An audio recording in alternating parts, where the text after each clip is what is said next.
misworded or however it was worded, the engagement of the Ohio law firm for the collection was in no way requested, precipitated, or involved LCG. That was Redflex and Redflex alone deciding they want to pursue the collections because they have a percentage stake in those recoveries of funds. Okay. So maybe I'm not clear here. So if it's not LCG that has sent the collections to the Ohio, is it Redflex that sent? My assumption is that that is the only party that has the ability and right to do so, other than LCG. But what gets me is the letter I'm reading specifically states that it was outstanding fines by the residents of Lafayette. Correct. And it was stating around the $14 million. Correct. So of the $14 million, a portion of that's owed to Lafayette, but a portion of the 14 is still owed to Redflex, right? Wait, you're saying 14 million? That's the gross amount. The 13,671. Oh, I'm sorry. Okay. That's gross. That's what they're looking to try and collect. No. Okay. That is what Redflex wants to collect, and right? they get a percentage of that. That's right. That's what I'm trying to get. I think again, I forgot what the percentages were. It was 40%. like 40. Yeah. They get 40. 60-40. 60 goes to LCG and 40 goes to Redflex. Correct. Okay. So we need to clarify who sent that particular letter out, because that's the one that I've had some inquiries about, that LCG is still trying to collect Redflex fines that are outstanding from individuals here in Lafayette. That's why that was brought up. And you know what letter I'm talking about. I only recall an email. I never. And it was an email. Yeah, I never saw any letter that went. It was an email. Okay. Yes, it was sent to all council members. I just looked up Redflex mail, and I don't delete. She must have got that from Andy. No, this was a recent. I don't. I can find it, but you know where I'm talking Yeah, about, the email. I think it was simply an email that we had learned that there were that Redflex must have engaged an Ohio law firm for collection of citations. Do you know who sent it? Was it the administration? Was it the attorney? Was it who was it? I want to say, I thought it was somebody within in Mr. Robideau's administration. It might have been Veronica Ryder. Found it? Yeah, we found it. Please. Redflex sent an email to our offices, and Veronica Ryder forwarded it to it looks like all the directors, secretaries, council, basically where Redflex is saying, hey, we sent everything over to this law office in Ohio. That's what the email says. Okay. Is what Redflex said they were doing in an attempt to collect. They were sending it to some law office in Ohio. Okay. So I guess that clarifies some points, because if LCG had a stake in sending something off and already collected, I know this was done before your administration. A previous council had kind of set some parameters on what could and couldn't be collected. So I guess that discussion is a moot point now, because it's not us that's sending it. It is No, sir. Redflex that's trying. That's right. I found about it. I found out about it when I saw a copy of Veronica's email saying, hey, she just was told by Redflex they've engaged this Ohio law firm. Interesting. So what are our chances that if Redflex does collect something here, that we will get 60%? They can't be happy with us now. I mean, if we're, pretty much, cutting them off at the knees. Well, I mean, Is there certainly any way we're not, for us to follow that up? I mean, we're not cutting them off at the knees in any way. I mean, we invited them back in to come and make a proposal for opened it back up for them to come and make a proposal for the school zones. So I would think they're going to abide by the contract. I don't think they're going to violate an existing contract and not abide by the 60-40 split. The scope of the program, because of what you talked to earlier, just going with the schools and not at intersections and on highways, that's a big reduction in, or is it? You know how many schools we got in Lafayette Parish? Well, I don't know if it'd be parish-wide. Well, it's just in the city? Probably, I mean, if you include elementary, middle, and high schools, you're in the 30s. And so, yeah, it's probably going to be a volume decrease, but your collection is going to be much higher than 50 or 48%, because I'm going to be able to, if you're speeding in a school zone, then we're going to take you to court to make sure that you pay. I would think our collections are going to be 90-something%. So I think the total collections to LCG will be similar to what they were before. Yeah. I mean, let me ask you this. I mean, I've kind of looked at ATS, and ATS currently basically has the same collection, somewhat the same collection policies as Redflex does. So how's They all have the same collections as it relates to the red light cameras, but we're not doing that. I mean, we're going at this completely different if we go at it at all. We're going to say, if you're going to speed in the school zone, then you're going to get a ticket, and we're going to take you to court and make sure you pay it. I mean, that's what we're asking them to provide us with the proposals on, and I think that's, you know, something that I'm comfortable coming to the council and asking for permission for us to do that. I don't think anyone has, you know, a big concern about, oh, well, we feel bad for the guys that are speeding in the school zone. So, but again, it's y'all's, it's going to ultimately, you know, be the council's decision. I'll be able to come to you with a proposal.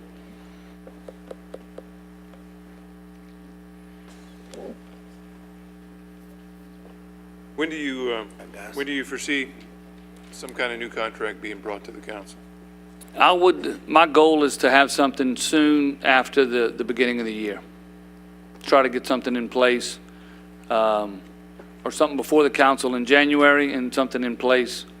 I don't know what the implementation timeline is, but I would think some of them may be permanent structures for some of the school zones if the council approves it, that are on Congress and that are on some of the busier streets.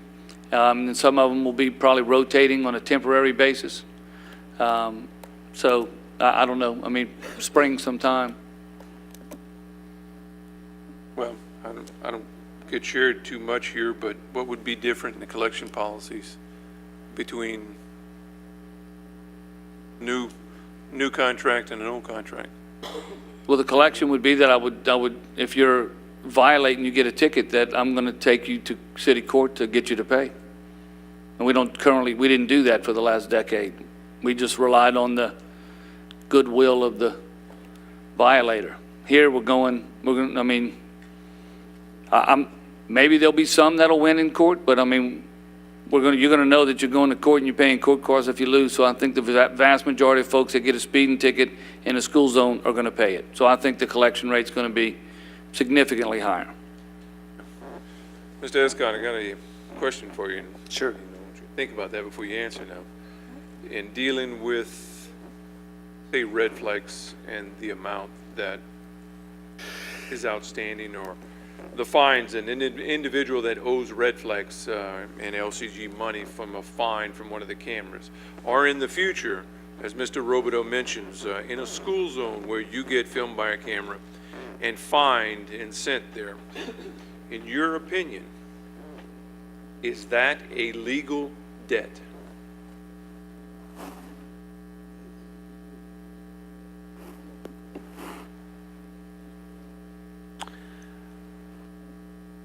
I'm not sure I understand what you mean by legal debt. I think I know what your question is.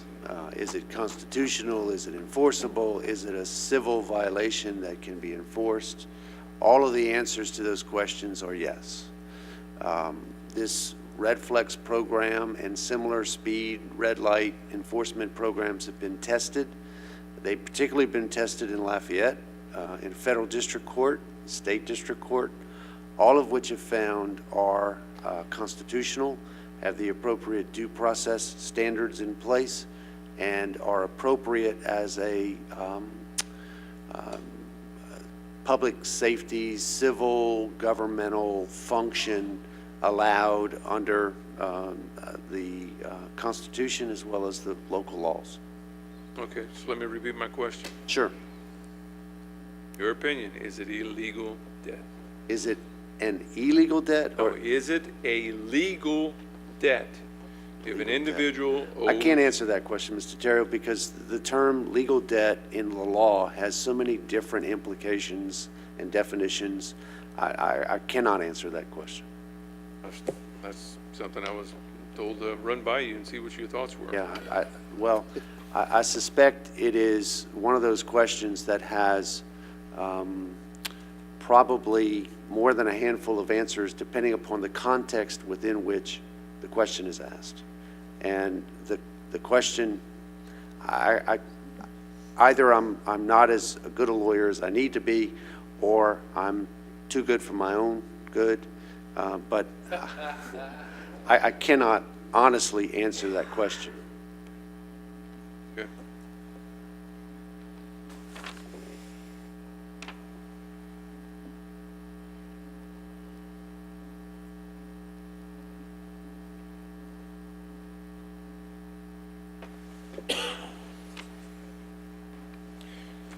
Okay. Okay. Well, guys, that's all I have for now. Mr. Escott, guys, Mr. Robideau, thank you so much, and until later. That's all I have, sir. Thank you. All right, thank you very much. There doesn't seem to be any other council members on this particular issue. Are there any blue cards for this discussion item? You have one speaker, Andrew Hebert. Mr. Hebert. Good evening, gentlemen. My name's Andrew Hebert. I'm a City of Lafayette resident. Jay, Bruce could get that one parish resident if you de-annex my property. I was hoping you'd get your support. I'm kind of disappointed because, you know, the red flex thing was something that was discriminatory in effect and basically was only implemented in the City of Lafayette, not in the unincorporated areas, which is your jurisdiction, and or the other municipalities, which you are the governing authority of the entire parish. And since you are to look out for the health, safety, and welfare of the entire parish, and I think the schools and the other municipalities wouldn't be included in that. But what I recall is, I think it was one of the districts was upset about the red flex cameras and they were turned off in his district. So I was curious, is that discriminatory practice on your part, on the administration's part, to just put them wherever we want, and if somebody objects to it enough, we'll just pull them out of there? Well, I received one of those tickets, and I like reading the documents. And it cited the Lafayette City Consolidated Code of Ordinances. I thought that was real interesting, because I was injured in an accident, and I had my seatbelt under my arm, and a city police officer gave me a ticket. So I went to the local court, and I asked the city marshals, where's your city parish logo? And of course they said, just move on. And it was dismissed, but I read the ticket, and the City of Lafayette Police Department issued a ticket citing the City of Lafayette Code of Ordinance. So which one's right? Is there a City of Lafayette Code of Ordinances? Because your charter clearly states that it should be a violation of the City Parish Code of Ordinance. Lafayette City Consolidated Code of Ordinances. That's what your charter says. It shall be referred to as. So my question is, are City of Lafayette police officers citing an illegal affidavit because they're citing a code of ordinance that does not exist? It's a good question to ask. And like I said, we would be a great community if you would start the process of uniting this entire community. You had a lot of people here coming about the flood problem because we're all separate. But the gentleman even referred to y'all as a police jury form of government, which I thought was kind of unique because I had used that phrase earlier. So on this red flex thing, I would like to see you vote to amend any ordinance to include the entire parish, because you are the governing authority of the entire parish. Thank you for your time. You have a good Thanksgiving. Mr. Terrio? I was done. Oh, your mic was still on. Mr. Conk? Mr. Hebert, just a quick clarification on your comments about the City of Lafayette. In the charter, the City of Lafayette remains a legal entity. And in the charter, there is the creation of an urban services district specific for police and fire, all the city of Lafayette. Okay. That'll complete item number 7. We're going to now move to ordinances for final adoption. Jeremy, could you please read item number 8? Ordinance 212, 2017, an ordinance of the Lafayette City Parish Council authorizing the Lafayette Mayor President to enter into a fiscal year 17-18 cooperative endeavor agreement between the Parish of Lafayette and the 15th Judicial District Court, providing for the payment of court expenses for fiscal year 17-18. Motion by Nakane, second by Bellard. There is an amendment that is being brought forward by legal to this CEA. It has been provided to you. It is also in your folder. If someone is willing, would you offer that amendment, please? Nakane, second Bellard. We're going to now open the floor for discussion. There is no council discussion. Any blue cards? Okay. First, we're going to vote on the amendment. District 3? Yes. District 4? Yes. District 5? Yes. District 6? Yes. District 7? Yes. District 8? Yes. District 9? No. District 1? Yes. District 2? Yes. Motion to amend is approved. Okay. Now that it's been amended, we're going to open up the floor for the ordinance as it has been amended. Mr. Cohn.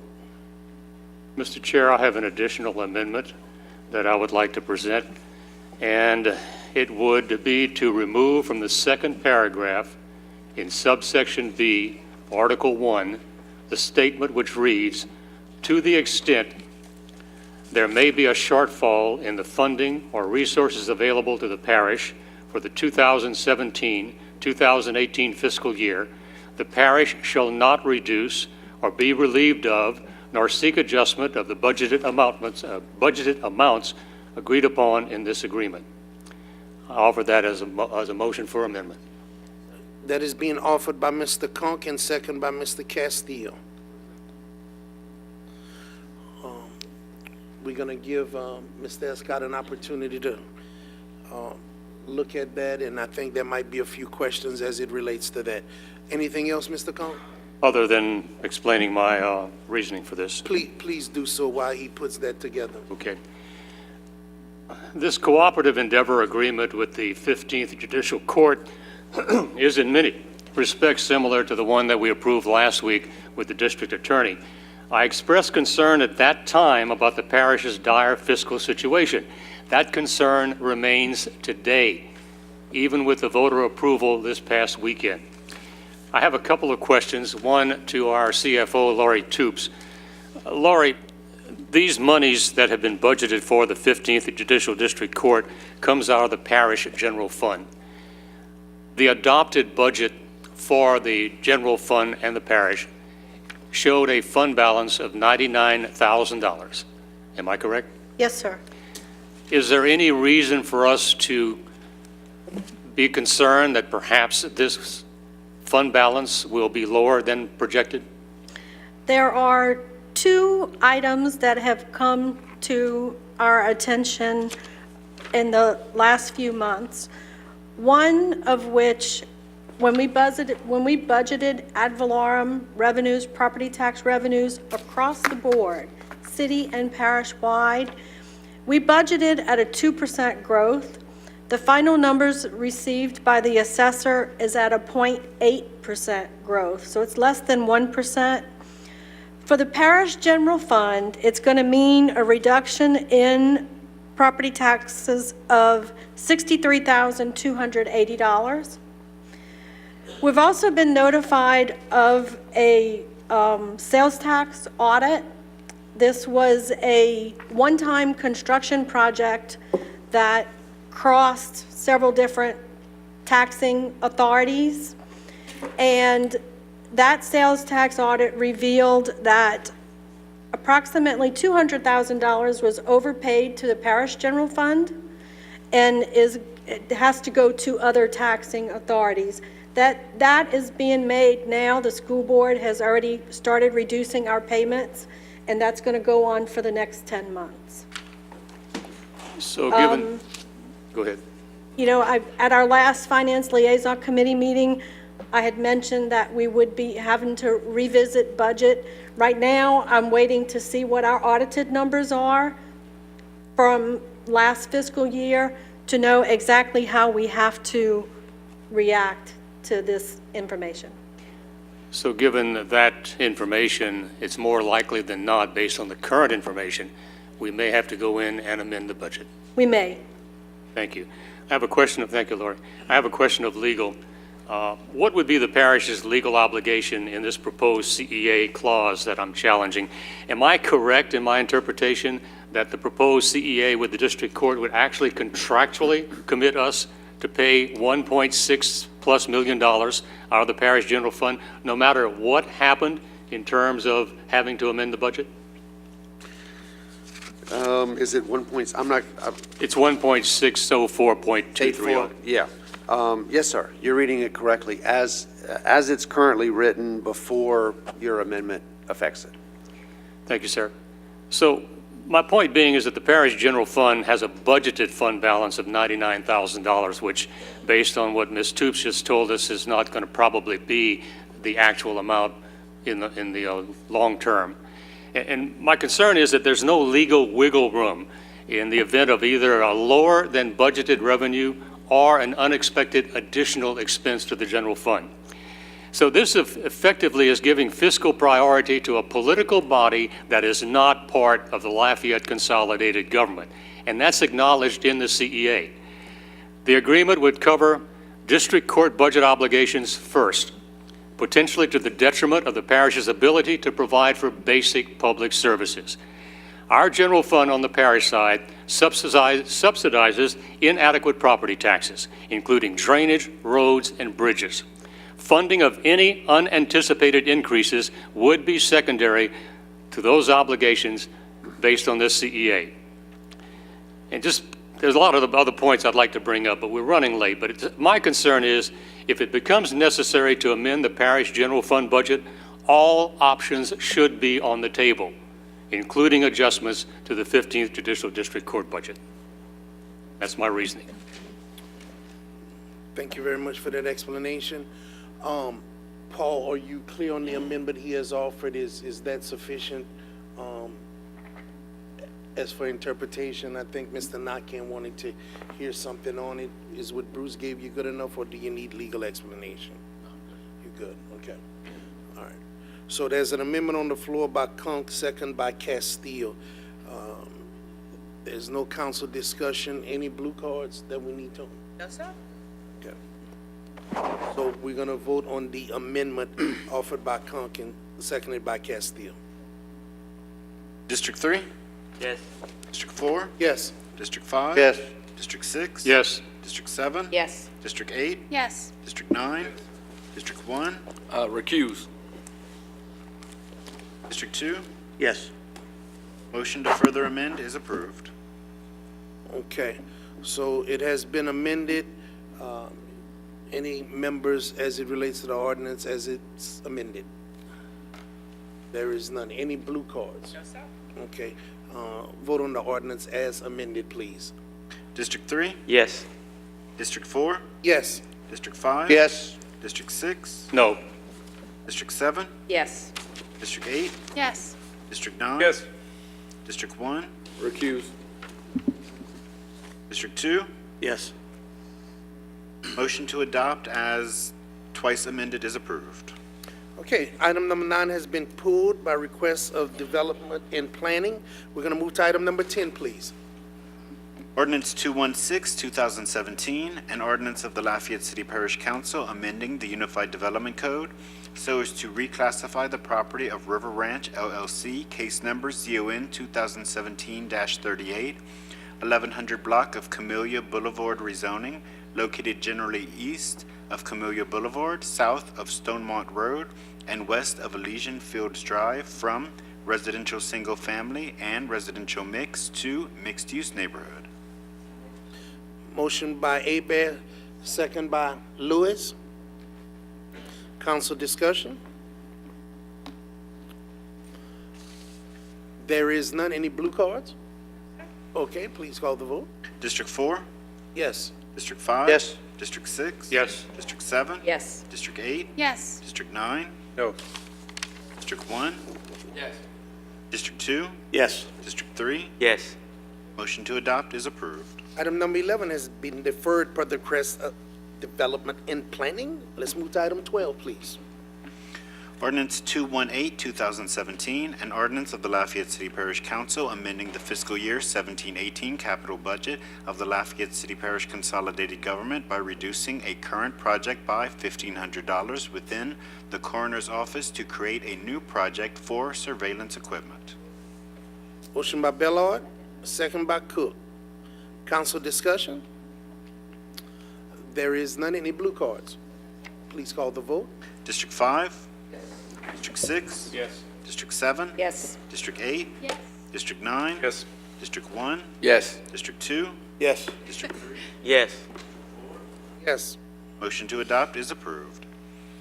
Ordinance 219, 2017, an ordinance of the Lafayette City Parish Council amending the fiscal year 1718 capital and operating budget of the Lafayette City Parish Consolidated Government by increasing revenues in the amount of $77,006 received from the Louisiana Commission on Law Enforcement for a 2017 Edward Byrne Memorial Justice Law Enforcement Assistance Grant and appropriating within the Lafayette Police Department. Motion by Nakam. Who's that? Second by Bellard. Council discussion. Seeing none. Any blue cards? Please call the vote. District 6? Yes. District 7? Yes. District 8? Yes. District 9? Yes. District 1? Yes. District 2? Yes. District 3? Yes. District 4? Yes. District 5? Yes. Motion to adopt is approved. Ordinance 220, 2017, an ordinance of the Lafayette City Parish Council providing for the abandonment of a portion of the drainage servitude on the property of Broussard Plantation Incorporated located at the intersection of Morteau Road and East Fairfield Drive. Motion by Bellard. Second by Castile. Council discussion. There is none. Any blue cards? Please call the vote. District 7? Yes. District 8? Yes. District 9? Yes. Yes. District 2? Yes. District 3? Yes. District 4? Yes. District 5? Yes. District 6? Yes. Motion to adopt is approved. Ordinance 221, 2017, an ordinance of the Lafayette City Parish Council amending the fiscal year 1718 operating budget of the Lafayette City Parish Consolidated Government and adjusting manning tables by deleting one develop plan manager and adding one compliance manager within the Development and Planning Department Compliance Division. Motion by Castile, second by Conk. Council discussion. There is none. Any blue cards? Please call the vote. District 8? Yes. District 9? Yes. District 1? Yes. District 2? Yes. District 3? Yes. District 4? Yes. District 5? District 6? Yes. District 7? Motion to adopt is approved. Now we will move to appointments by council members, mayor, president, and/or any other direct appointing authority. Jeremy could read items 16 and 17, please. J. Castile, District 2 Council Member, appoints Preston Bernard to the Lafayette Parish Waterworks District North Board for a 4-year term effective December 1st, 2017. Liz Hebert, District 8 Council Member, reappoints Martin Mouton to the Lafayette Parish Waterworks District North Board for a 4-year term effective January 1st, 2018. We'll now move to introductory ordinances. Item number 19 has been pulled from the In Global list for a separate vote and discussion. The item will be addressed after the In Global vote. I'll entertain a motion in a second. Castile and Lewis. Castile and Lewis, motion in second on In Global. Jeremy, you could read all items except 19. Ordinance 223, 2017, an ordinance of the Lafayette City Parish Council amending the fiscal year 1718 operating budget of the Lafayette City Parish Consolidated Government to recognize the upfront payment by Lafayette City Parish Consolidated Government of fiscal year 17-18 overtime and promotion costs for employees of the Lafayette City Marshal's Office and the reimbursement of the same by the Lafayette City Marshal. Ordinance 225, 2017, an ordinance of the Lafayette City Parish Council amending the fiscal year 17-18 operating budget of the Lafayette City Parish Consolidated Government by increasing revenues in the amount of $25,104 received from the Louisiana Commission on Law Enforcement, authorizing the transfer of matching funds in the amount of $8,368 from Fund 101 and appropriating within the Lafayette Police Department. Ordinance 226, 2017, an ordinance of the Lafayette City Parish Council providing for the abandonment of the right-of-way for Malby Road on the property of Nowco Company LLC located in the 600 block of Renault Drive. Ordinance 227, 2017, an ordinance of the Lafayette City Parish Council providing for the abandonment and the dedication of drainage servitudes on Tract A of the property of William Robert Finley and Joanne Warner Finley, having a municipal address of 406 Mall Street. Ordinance 228, 2017, an ordinance of the Lafayette City Parish Council declaring the building or structure located at 607 Daniel Drive, Lafayette, Louisiana, owned by Odelia May Poche to be dilapidated and dangerous to the public welfare and ordering the condemnation of same. Any council discussion on any of these items? There is none. Any blue cards? Please call the vote. District 9? Yes. District 1? Yes. District 2? District 3? Yes. District 4? Yes. District 5? Yes. District 6? Yes.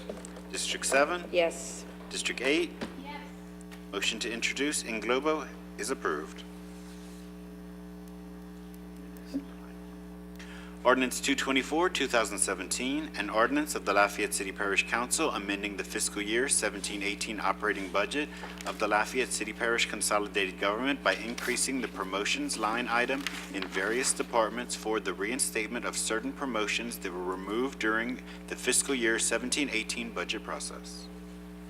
Motion by Mr. Conk, second by Mr. Bellard.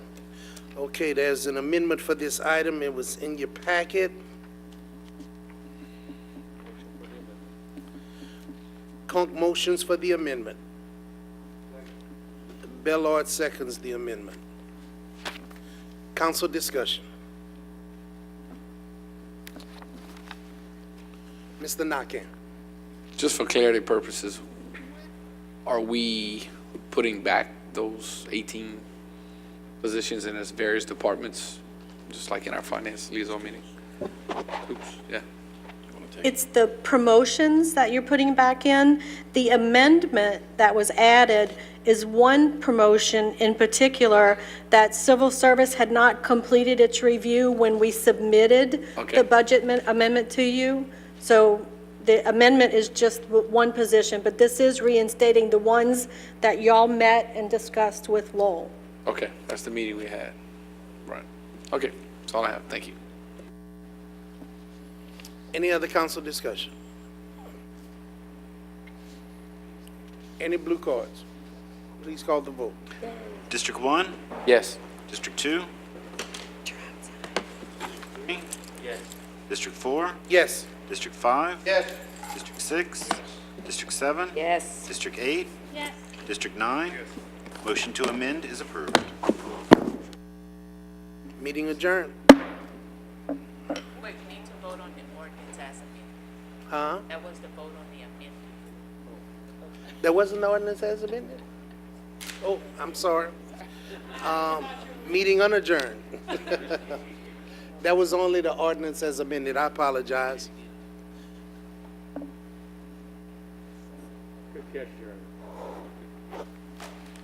You could call the vote on the ordinance as amended. District 1? District 2? District 3? Yes. District 4? Yes. District 5? District 6? Yes. District 7? Yes. District 8? Yes. District 9? Yes. Motion to introduce as amended is approved. Thank you very much. Mr. Duyon? Yes, just one thing. I just wanted to let the council members know that due to the time, the administration will not be reducing your salaries by a third. So everybody have a happy Thanksgiving. Thank you very much. We appreciate that. Meeting adjourned.